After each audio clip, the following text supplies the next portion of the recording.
তো আমরা বন্ধু তোমরা কেমন আছো অবশ্যই কিন্তু কমেন্টে জানাতে পারো। তো আজকে কথা বলবো কিন্তু ছাপা মুভি কালেকশনের ব্যাপারে, যে কত টাকা কালেকশন করলো। আজকে 5 দিন চলছে, তো আমি 4 দিনের কালেকশনের কথা বলবো। তার আগে তো একটা কথা বলি বন্ধু, তোমরা আমার ভিডিও দেখছো কিন্তু লাইক করছো না এবং চ্যানেলটিকে সাবস্ক্রাইব করছো না। তাই অনুরোধ করবো, যদি ভালো লাগে তো অবশ্যই ভিডিওকে লাইক করো এবং চ্যানেলটিকে সাবস্ক্রাইব করে দিও। তো এখানে আমি কথা বলবো কলকাতার বা পশ্চিমবঙ্গের বেশ কিছু ইউটিউবার আছে, বড় বড় ইউটিউবার, যাদেরকে এই ছাপা মুভিটা কিন্তু ভালো লাগছে না। তারা শুরুটাই করছে এমনভাবে, তারপরে গিয়ে বলছে ভালো লাগছে না, বা কেন খারাপটাই শুধু বলবো। তো আমি তাদেরকে বলবো, ওই সমস্ত লোকেদের, তাদের কাছে কোনো বই ভাই ভাই ভালো লাগে না। তারা হচ্ছে চোখে আঙুল দাদা। তারা নিজেরাই জানে না তাদের কোন বইটা ভালো লাগে বা কোন বইটা ভালো লাগে না। তারা সব সময় কোনো না কোনো ভাই, যত ভালোই বই হোক, তার পিছনে যে একটা মানে দোষ তারা খুঁজে বার করবেই। সে এই বইয়ের ক্ষেত্রেও তারা বার করছে যে সেটা অতটা ভালো হয়নি, বা এই হয়নি ওই হয়নি। তো এই লোকগুলোর কাজ হচ্ছে, বা এই ইউটিউবারদের কাজ হচ্ছে, এরা তো চোখে আঙুল দাদা। এরা নিজেরা কিছু করতে পারবে না। নিজেরা বইটা দেখেছে কিনা তাও জানি না আমি। অবশ্যই এরা বলছে যে না, বইটা কিন্তু ভালো হয়নি, ভালো হয়নি। মানে ভালো বইকেও এরা খারাপ বলে, কারণ তাতে ভিউ বেশি আসে, আর এটা অডিয়েন্সেরও দোষ। তাই কিন্তু ভালো ভালো মুভিকেও এরা ভাই খারাপ বলে। জানি না কেন বলে, কিন্তু বলে।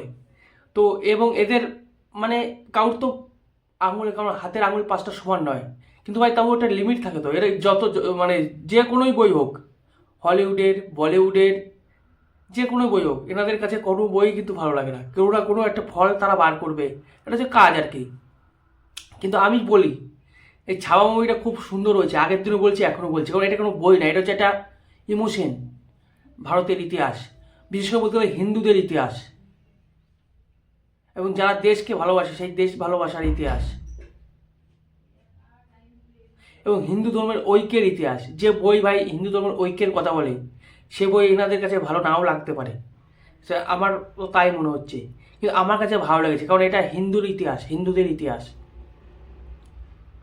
এবং যে ব্যক্তি একজন নিজের দেশের জন্য এবং নিজের ধর্মের জন্য কি কি করতে পারে, সেটা আমার থেকে কোথাও না কোথাও ভালো লেগেছে। তাই আমি ভাই বলছি, তোমরা একবার অন্তত দেখো ছাওয়া মুভিটা, কারণ এটা ভাই হিন্দু ধর্মের মুভি, আমি সত্যি কথা বলতে গেলে। এবং হিন্দুদের মধ্যে যে ঐক্য, সেই ঐক্যের প্রতিষ্ঠার মুভি। কারণ এখন তো সব হিন্দুরা উঁচু নিচুতে ভেঙে গেছে। তো সেই ঐক্যের মুভি, সেই ঐক্যের মুভি অনেকের ভালো নাও লাগতে পারে। অবশ্য তাদের কোনো দোষ নয়, তাদের কাছে কোনো মুভি ভালো লাগে না, এবং তারা নিজেরাও জানে না যে কী মুভি দেখতে তারা পছন্দ করে। তো যেই মুভি হোক, একটু তো ঠিক ক্যারেক্টারটা ঠিক সেইভাবে প্লে করতে পারেনি। এখানে আর একটু ভালো হতো। বুঝছি তো, তুই জানি নিজেরা ভিডিও মুভি তৈরি কর, নিজেরা যা যে ভাই আমরা ভিডিও তৈরি করবো, আমরা মুভি তৈরি করবো ভাই, আমাদেরকে নাও, আমি এমন একটা বই তৈরি করবো দেখো। তোমার কি পড়েছে চোখ আঙুল দাদা? এটা সেই সব ব্যক্তি, এটা নিজেরা কিছু করতে পারবে না, কিন্তু অপরকে ভাই, ভাই ভালো হচ্ছে বলে লোকে দেখতে যাচ্ছে, তাহলে এমনি দেখতে যেত নাকি বইটা? চলো এদেরকে এনাদেরকে মানে আমি আর কি বলবো, আমার কিছু বলার নেই। তোমরা এর উত্তর দিবে কমেন্টে, ঠিক আছে? উত্তর দাও। আমি আগেও বলছি, এই বইটা কোনো বই না, এটা হচ্ছে একটা ইতিহাস, হিন্দু ধর্মের ইতিহাস।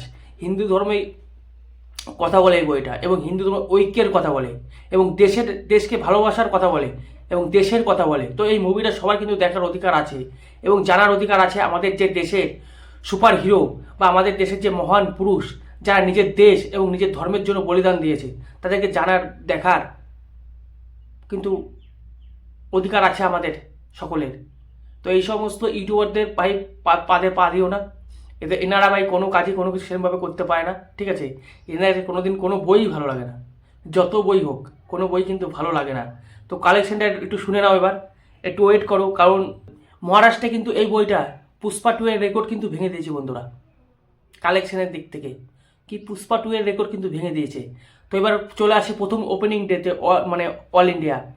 তো ডে 1-এ কিন্তু 31 কোটি টাকা কালেকশন করেছে বন্ধুরা। ওপেনিং ডেটে ভালো কালেকশন করেছে, সেটা ছিল যে শুক্রবার, ফার্স্ট শুক্রবার কিন্তু 31 কোটি টাকা। তারপর শনিবারেও কিন্তু ভাই ডে 2 ভালো কালেকশন করেছিল, 37 কোটি টাকা। এবং রবিবারে সেটা বেড়ে গিয়ে হয়ে যায় কালেকশন 48.5 কোটি টাকা। কিন্তু সোমবারে একটু ডাউন হয়ে যায়, সোমবারে কালেকশন করেছে মাত্র 15 কোটি টাকা। তো অবশ্যই এইভাবে ডাউন, তারপরে হাই হবে, কারণ ছুটিগুলোর দিনে বেশি কালেকশন করবে, সবাই জানে। আর আমি গড়ে পাতে এই যে সোমবার, মঙ্গলবার, বুধবার এগুলোকে, যেমন সোমবারে 15 কোটি টাকা কালেকশন করছে, সেখানে আমি ভাই 10 কোটি টাকা, আরও কম করে ধরো 8 কোটি টাকা ধরো, সোম, মঙ্গল, বুধ, বৃহস্পতি, শুক্র, এইগুলো সব 8 কোটি টাকা করে ধরো। এবং শুক্র, শনি ভাই দেখতেই পাচ্ছ 37, সেখানে 30 কোটি টাকা করে ধরো। আমি বলে দিচ্ছি এই মুভিটা কিছু না হলেও 500 কোটি টাকা কিন্তু কালেকশন করবে, তার থেকেও বেশি কালেকশন করতে পারে ভাই। যেখানে পুষ্পা টুর রেকর্ড ভেঙে দিচ্ছে মহারাষ্ট্রে, ভাবতে পারছো তোর বইটা কি নেক্সট লেভেল হয়েছে।